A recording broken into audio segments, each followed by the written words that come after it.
एक गांव में एक लड़का रहता था जो पढ़ाई में बहुत होशियार था, लेकिन उसकी मेहनत सिर्फ किताबों तक सीमित नहीं थी। उसे अपने घर का खर्च भी चलाना पड़ता था।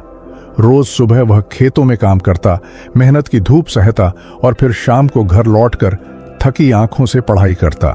जब वह 12वीं कक्षा में पहुंचा तो गांव के लोगों को पूरा भरोसा था कि यह लड़का टॉप करेगा।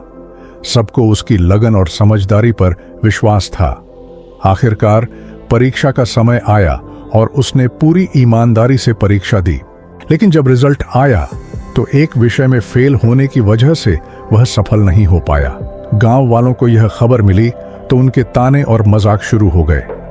जो कल तक उसकी तारीफ करते थे वही अब उसकी नाकामी पर हंस रहे थे।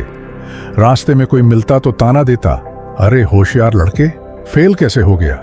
इन तानों से परेशान होकर वह अपने उस्ताद के पास गया और बोला, उस्ताद जी, मैं जब भी खेत की ओर जाता हूं लोग मेरा मजाक उड़ाते हैं, मुझे समझ नहीं आता मैं क्या करूं।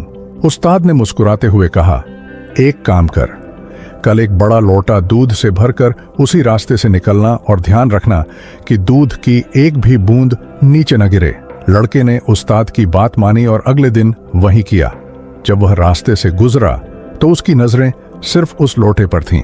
उसका पूरा ध्यान इस बात पर था कि दूध का एक भी कतरा नीचे न गिरे। आश्चर्यजनक रूप से उसे किसी के ताने सुनाई ही नहीं दिए। लड़के ने समझ लिया, जब हमारा फोकस अपने लक्ष्य पर होता है तो बाहरी शोर, लोगों के ताने और उनकी नकारात्मकता हमें प्रभावित नहीं कर सकते। जैसे कैमरा सिर्फ अपने सब्जेक्ट पर फोकस करता है और बाकी सब कुछ ब्लर हो जाता है, वैसे ही हमें भी अपने लक्ष्य पर फोकस करना चाहिए। तो दोस्तों, इस कहानी से हमें यह सीख मिलती है कि अगर आप अपने काम में पूरी तरह से डूबे रहेंगे तो दुनिया के ताने और नकारात्मक बातें आपके रास्ते में नहीं आएंगी। अगर यह कहानी आपको पसंद आई हो तो इसे लाइक करें और दूसरों तक पहुंचाने के लिए शेयर करें।